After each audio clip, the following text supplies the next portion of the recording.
Hello there, West Side with it, Royal Family. It's your girl Lay of naturalLay, spiritually known as Luna La Negra. Thank you so much for tuning in and clicking this video. It is so good to see you guys again. I know it's been a while since I've made this type of video or in this length and capacity. So, happy West Side Saturday story. It is December 21st, 2019. And before I go any further, please allow me to greet you with a divine prayer known as the Anabacoa. Anabacoa, Gijalat Yaminka, Tatir Tizura, Kabelrina, Tamsha Sakvenu Taharinu Nora, Nagi Bor, Dorshei Gedeka, Kavavat Shambrim, Barkam Tarim, Rakame, Tazika Teka, Tamir Gamlim, Chasin Kadosh, Baraf Tufka, Nahelarateka.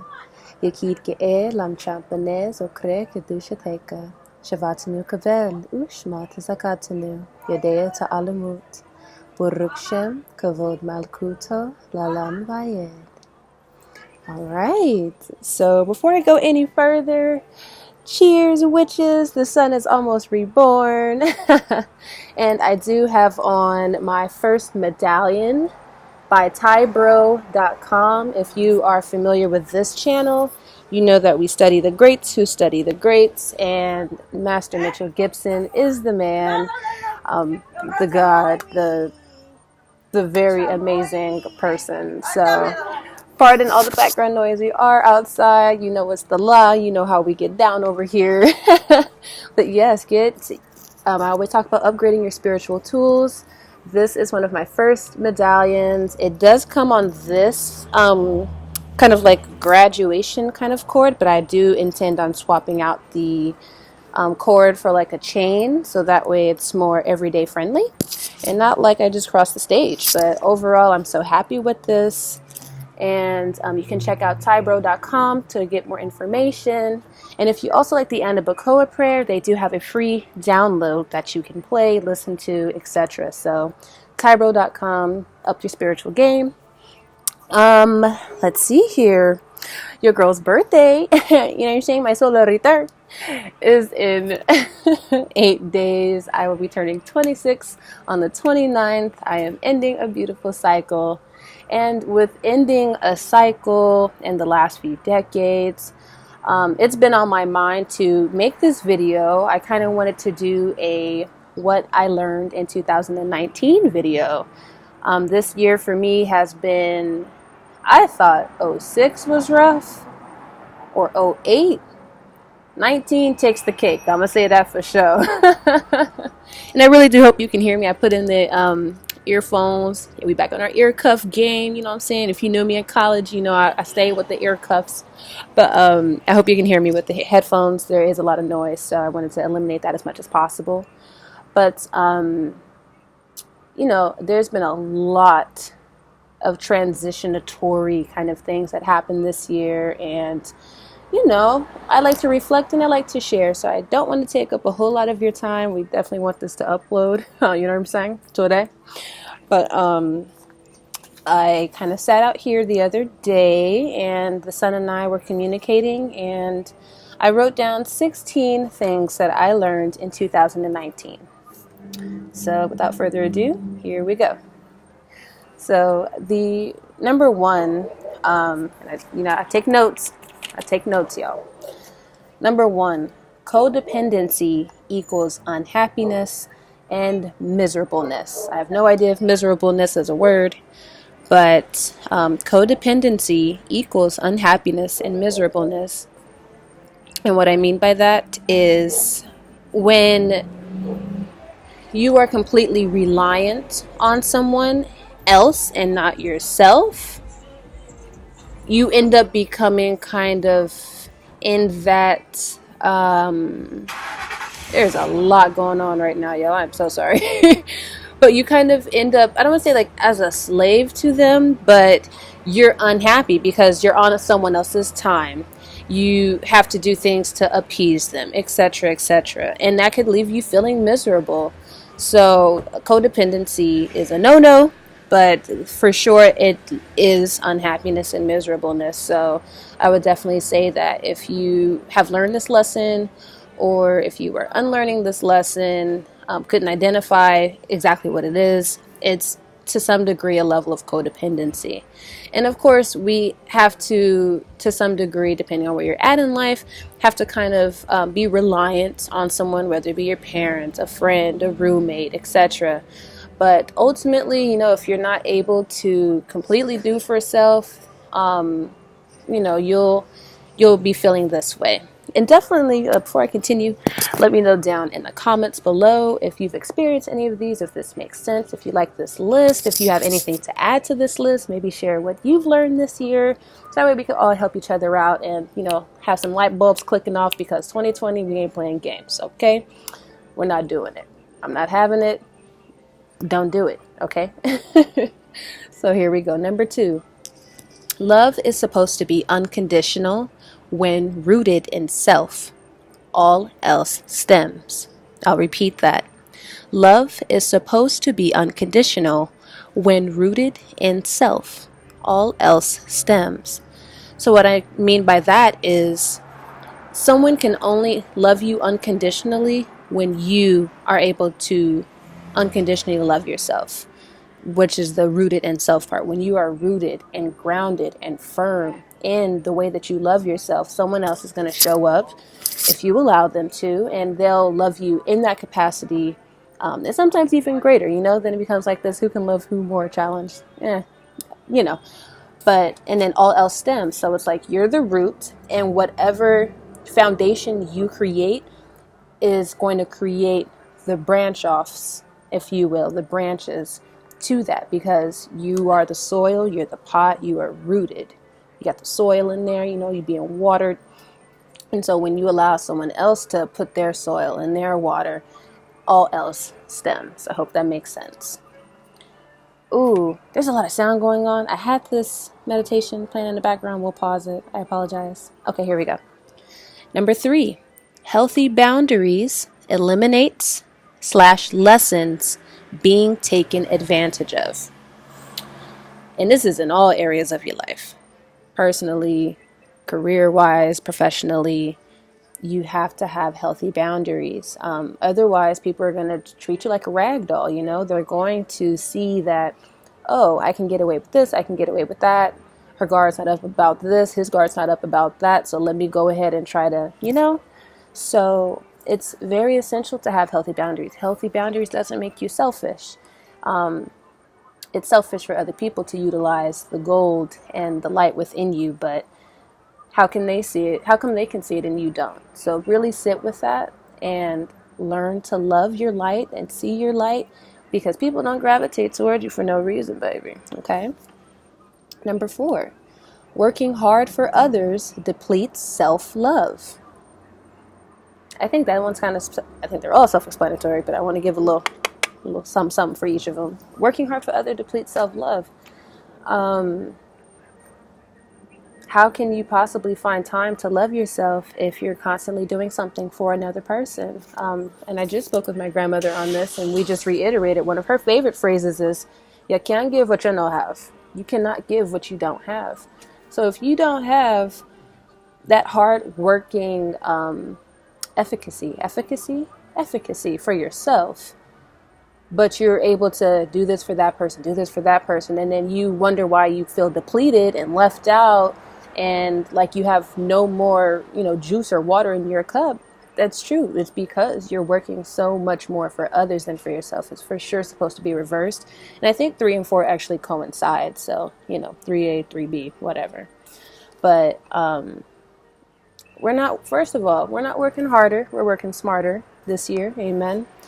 And do for self first. There's a hummingbird. Oh, okay. This is going to be long because I keep getting sidetracked. Working hard for others depletes self-love. You even hear the stories on TV. Oh, I work, I cook, I clean, I come home, take care of the kids, and the mom's looking half raggedy, no shade. She always wearing sweats. She can't even do a face of makeup. She can't wash her ass. Like, you have to have that love for self first. All else stems. Number 5, money will enslave you if you don't master the art of wealth consciousness. Lord have mercy. If you are a listener of my podcast, Discussion Time Podcast, there is an episode in season 1 that is titled, "You Will Lose Every Time If You Chase Dollar Signs." Go listen to that. I'll probably put a link in the description box. And this is where I have a beef with people trying to secure the bag, because there seems to be the 99%, there's just no rules as to how to get the bag. Not rules to how to get it, but there's no ethicalness or morality when it comes to getting the bag. They're just like, what? All I got to do is strip for who? Cool. And then next thing you know, they're posting, I'm getting the bag. But it's like, what are you doing to get said bag? You know what I'm saying? Like, if you're, we're not going into industries and what people specifically do. But in my particular case, I was taking on design clients when I didn't want to design anymore. I was doing things that, like, nothing like outlandish. I wasn't up at Magic City or nothing. But, I was doing things that I didn't necessarily want to do, like, in terms of career. But because I needed to pay this bill or I needed to do that, like, I was like, okay, I'll do it. But then you become a slave to money. Money's supposed to be your slave. She works for you. So we got to change that mentality. And in terms of wealth consciousness, you got to pick up that book by Brother Chris Enlightened. I'll put that link in the bottom as well. Definitely start with poverty consciousness and then work your way up to wealth consciousness. It'll change your life. But no more doing things that you don't want to do for money, whether it be, and I'm not saying it has to be as extreme as, sex work or doing whatever. But even if it's babysitting, if you want to babysit them badass kids, then don't do it just because of the green. Don't do that. Because in actuality, when you do things that you love, which is what I harp on and teach, when you do what you love, and that's what I show through my body of work. If you follow my personal page, everything I've done is because I created that opportunity. And it's something I wanted to do. And that yielded way better results than doing this quick job for some quick change. So, number 6, attachment equals energy blockage. And this can be attachment on both fronts. This can be attachment with people, for sure, which is kind of pinging off of number 1, codependency. But attachment to things is what I kind of really want to hone in on. That I was revealed that lesson very blatantly and bluntly this year, specifically in moving from my last residence from Fontana back to LA. I had stuff that had no reason to be kept, and as I kept throwing things away, I spent a good month throwing things away, and it was still not done. I'm almost done. I know where everything is and what's in what, so that's beautiful. Like, I'm ready to move in any day now. But when you hold on to things, old bills, stuff that you think you might get to, like, it's all creates an energy blockage because everything is energy. So if you keep harboring things, it's just like a hoarder. If you keep holding stuff and holding stuff and holding stuff, you are not able to allow things to come in. So you have to let go to allow to come in. Does that make sense? Okay. Number 7, the external, and everything kind of like, coincides with one another. I like this. I didn't really read this after I wrote it. I just kind of auto wrote. I love auto writing. But number 7, the external is meant to support what's aligned with the internal. Again, the external is meant to support what's aligned with the internal. So what that means is the simple fact of we're not supposed to chase the things for it to be that. Like, life isn't about acquiring the new bag, the new shoes, the new game console. Certain things are meant to support what you already. So let me put it like this. If you feel wealthy inside, your lifestyle should reflect that because it supports what you feel inside. So if you feel happy, right? If you want to reward yourself because you feel good about something. You passed that test, you passed that final, you let that nigga go, whatever the case is. Because of that alignment within, then the external supports you. And that's a very small example. Like I'm thinking of rewarding yourself with ice cream, but ultimately you're not meant to chase the material. The material is to support. Like in my case, I would like to say that I'm not I don't need money. Money supports the mission that I'm here to do. Make sense? I hope that makes sense. Number 8, and I wasn't even sure if this was a word. Inauthenticity is a direct gateway to conformity. Inauthenticity is a direct gateway to conformity. That's the real gateway drug. When you are not yourself, when you are not true to yourself, when you are pretending to be someone else, or not even pretending to be someone else, but when you are not yourself in full, you are literally conforming to the ways of society, or to what your parents want, or to what your friends want. You have to be authentic no matter what. People aren't going to like it. People don't like a lot of things. You're going to not live your life because of someone else. Posh. Pish posh. No. So, don't be a conformer. Be your authentic, original self. That'll get you a lot farther and people will respect you more. Number 9, being too accessible severs the flow of doing and being unapologetically. They kind of coincide. I'll repeat, being too accessible severs the flow of doing and being unapologetically. If someone knows that they can call you or text you any time of the day, any time of the night, how can you do and be yourself in an unapologetic way? Because then you're going to feel like, I can't do this because such and such is gonna, let me give an example. Quantrell is gonna call at 3, so I'm not gonna go out with my girls because I know he's gonna call, and if he calls and I don't answer, he'll be mad. That's kind of what I mean, being too accessible. Like, you have to set boundaries. If you need some business hours, develop you some business hours. If you have friendship hours, shout out to y'all who have friends.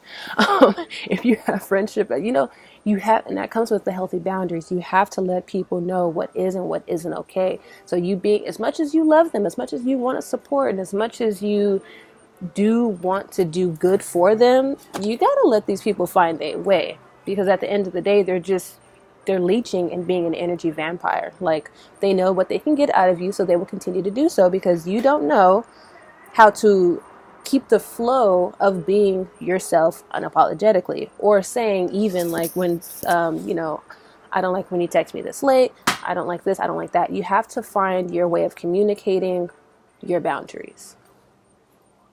Number 10. Learning and applying reading energy can save your life. Learning and applying reading energy can save your life. I'm not even sure how to really go into detail about that, but if you listen to the Westside Saturday story time, I don't know, I'll post the link, or a card will flash. But I learned this firsthand when putting on the retreat with the person from North Carolina. There's a lot of negative energy around that. And that was the weekend that I retired from work. I do not work anymore. And I was just through. And that's actually propelled me to learn to read oracle cards. And I got my first deck. And now I'm up to 5 decks. So technically 6, because I reordered one the second time. But you have to, not even just that example, in my previous residence, I was literally able to feel when people would leave and then come back in the house. I was able to feel animosity and tension. Like, I would get headaches. There's all kind of different symptoms and ways that spirit will let you know, like, what's going on. So really tuning into your sixth sense, your third eye, it will literally save your life, because by tuning into reading energy and learning to assess it and apply it and do all these field tests, I've been able to avoid a lot of situations, and I've been able to go for a lot of situations and opportunities. So that's a game changer for sure, and I hope that makes sense. Number 11, allowing yourself to fully trust in being led by the divine connects you, hello, with all. Allowing yourself to fully trust in being led by the divine, by source, by God, the creator, however it is you decide to choose, whatever your belief system, connects you with all, the all. If you're, I don't know if to call you a Bible thumper, but everyone should know walking by faith and not by sight. That I don't even know how else to really explain that. When you walk by faith and not by sight, it's a whole different ball game, because you trust that the creator has your back for your best interest no matter what. And when you are led by spirit, you are then connected with the all. You're connected with the plants. You're connected with your neighbor. You're connected with all, because we are a part of all and all is a part of us. I hope that makes sense. Number 12, alignment and course correction dispels further misdirection. Alignment and course correction dispels further misdirection. There are a lot of us who can be stubborn and can think that only one way is right to do something, or we're just the word stubborn. I'm going to say stubborn or hard-headed. There's some be a little hard-headed. But that keeps leading you in the wrong path. You keep doing the same thing. You're literally being an insane person. Insanity is doing the same thing over and over again, expecting a different result. If that is your case, and that has been my case this year, I wonder why I'm so unhappy living in the same situation, working with the same people I don't like, XYZ. So it's like, when you begin to align with yourself, align your chakras, just get aligned with you, that inner voice, your higher self, Luna La Negra in my case. And you then allow yourself to figure out how to course correct. So taking courses, writing things out, journaling. When you are able to sit and be aligned and course correct, you can no longer be misdirected, because you have an internal know-how system that proves itself externally every single time. So, yeah. Number 13, difficulty often breeds harmony. It sounds weird, right? Difficulty often breeds harmony. It's kind of like that saying, the calm before the storm, or, no. Well, yeah, but not really. I was trying to think of the other one of, there's always a rain before the rainbow, or there's always a storm before the rainbow. You know what I'm trying to say. Put it in the comments, please. But when something is seemingly difficult and things seem treacherous, 9 times out of 10 is because there's a blessing on the other side of that. And you really have to kind of ride that wave. It's just the natural ebb and flow of life, There's favorable things that happen, and then there's unfavorable things that happen. So when you are faced with difficulty, or I don't want to say tragedy, but tragedy does happen, And what I don't want people to think that I'm supposed to live forever. If you are alive, you are automatically qualified for death. So let's get that straight. Death is the number one guaranteed thing in this lifetime. In life in general. If you were born, you wham Googled God, you gonna die. And that's not to be morbid. That is just a fact. So we have to get out of this longevity type of immortality type of mindset. You will live on through your works and through the good that you do, the deeds that you do. I mean, you could be remembered for bad too, but ultimately what I'm trying to say is that when times are kind of rough and you are able to stick it out and you are able to try to fight your way through and be led by the divine, when you allow God to take over, you surrender, you will have a more harmonious outcome, because you will. Number 14, we'll try to keep this under 30 minutes, so I have like 6 minutes on the clock. Number 14, no one is coming to save you. You must rescue. Ooh, child.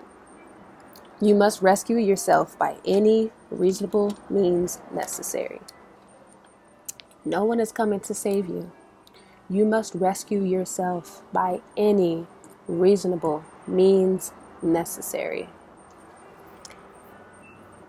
Not that miracles don't happen, but miracles can't happen if the divine can't step in. Your angels, your spirit guides, the gods, the goddesses, they can't intervene unless you give them the green light. But also with that, everyone is going through something. No one is going to feel so sorry for you to uplift you out of a situation that you might possibly put yourself back in. People only help when they see, which is strangely, now I get it, people are willing to contribute to your uprising because they see you wanting to do better. But if you're constantly, oh, woe is me, I ain't got no money, like, who wants to help someone who's always feeling sorry for themselves? You gonna stay feeling sorry for yourself until you do something about it. So Jesus ain't falling out the sky. No one is coming. You are that in which you are looking for. So it's finally time for you to step into that power and say, yo, you know what? I do have this. You know what? I am going to tap into the book of Psalms. I am going to sit with myself and figure out my spiritual team's names and what they like. And, you know, like you have to be the initiator for the change that you want. Nothing else is going to happen unless you make that first step. Then they'll be like, okay, she read, you know, she writes. Let's go ahead and blah, blah on her or him. So, number 15, coincides, tune out and tune in. I have advanced I feel like this year was an initiation year for sure. It was like a test/initiation. It was a testitiation. I tried to mix that. It didn't work out. Tune out and tune in. It works. I can attest to that. God knows. Source knows. You know. So when you utilize these energies and you stop looking for external sources or people, when you find that power within, you become unfuckwithable. You really do. Because for you to, and I'm not saying, you know, some people might have more leverage, or not even leverage. What are the words I'm trying to find? Words are weird. There might be some people who have been practicing more, but ultimately no one's more powerful than you unless you think so. So it's cool to get some work done by another practitioner, but it is so much more powerful when you do things for yourself. And that includes figuring out your own problems. Not to say it's not okay to ask for help, because there are some people who really do kind of need, like, I need an accountability partner. I need this, I need that to help me with what I'm doing. But no one, again, is going to come save you. You have to do that inner work first. So tuning everyone out. Stop being on social media. It's gurus and other teachers, advanced teachers are supposed to help the knowledge in which you already have, not give it to you. Because then it's just like going to school. You just want to be force-fed information and you don't want to work for anything. And when you are force-fed information, hence force, it's not going to be as enjoyable and it's not going to register because you didn't seek that information for yourself. So seeking everything you need within, asking the divine, show me this. How can I get out of that? You will, whether it be a dream, whether you use cards, whether it be whatever, you will get the answer. I guarantee you that. So tune everything out. Even tune me out after the video and tune into yourself. And lastly, and we're going to go over 30, it's fine. But number 16 and the last, what I learned in 2019, portals of opportunities open up once the divine sees you're ready to receive and can handle it. Again, portals of opportunities open up once the divine sees you're ready to receive and can handle it. And I think one of the, I guess a bonus one, which coincides with number 16, is the fact that this year was me not only returning back to myself, but regaining my femininity, being my divine feminine self. And to be a divine feminine is to be a receiver. I was so trying to do, be a hustler. Like, yeah, I can do this, I can do that. I've made that point. That's why I'm not here to prove nothing to nobody no more. I've done it all. So now it's just me living my life. New music come in 2020. But portals of opportunities open up once the divine sees you're ready to receive it. If you keep, and this is why you can't, I don't like the phrase chasing your dreams. If you chase anything, if a dude was chasing you right now, or a girl was chasing you right now, wouldn't you be put off and a little afraid? And wouldn't you be kind of trying to jog out that hole? Like, I got to get up out of here. You're going to run away. So why continue to be in that chase mode when it's so much easier to just kick back, throw them feet up, and just allow yourself to receive? A lot of us aren't in that mentality because we haven't really been taught that.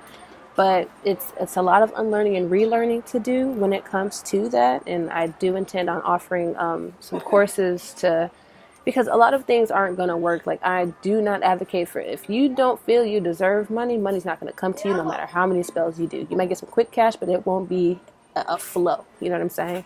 So there's some courses I have in mind.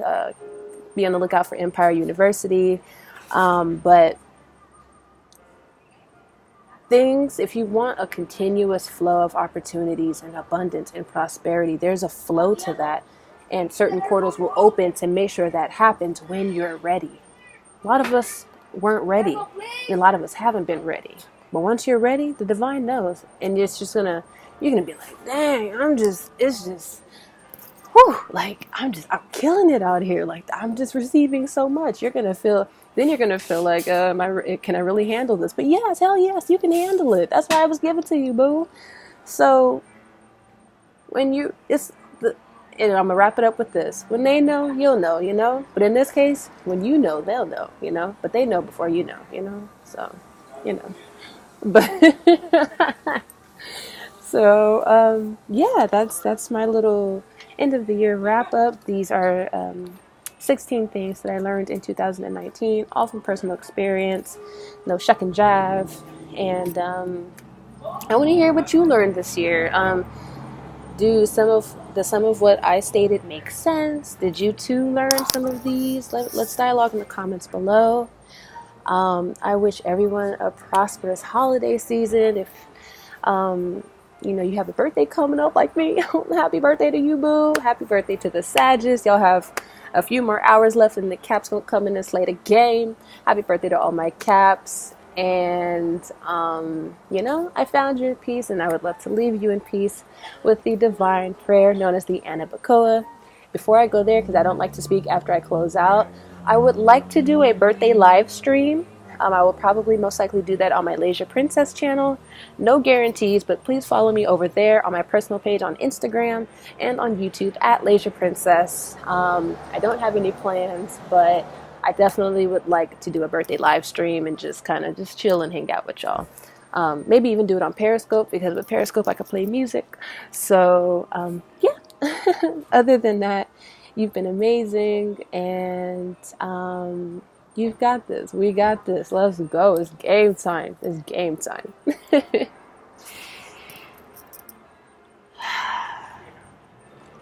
Anabacoa, Gijalat Yaminka, Tatir Tizrura, Kabelrinat, Amsha Sagvenu, Taharinu Norra, Nagi Bord or Shea Gadeka, Kabavat Shamrin, Barfin Tarin, Rakameta, Zika Teka, Tamid Gamlin, Chasin Kadosh, Baraf Tufka, Nahela Teka, Ikid Ge, Lam Champanes, Okrea Kadusha Teka, Shavatanu Kabel, Ushma, Tazakatanu, Yudea to Alamut, Urukshin, Kavod Malkuta, Lalam Wayed. Mini shop update, depending on when you watch this, and this will be the only thing I say after closing. The shop is closed temporarily because of my celebration of life day. We are closed from the 18th until I don't know, January sometime. For some reason, the 5th is coming to my head, but I'll make an official announcement, so keep it locked. Turn on your post notifications so that way you see when we come back. We have so much in store for you, and I'm excited for the year. Let's get it. Luna La Negra out.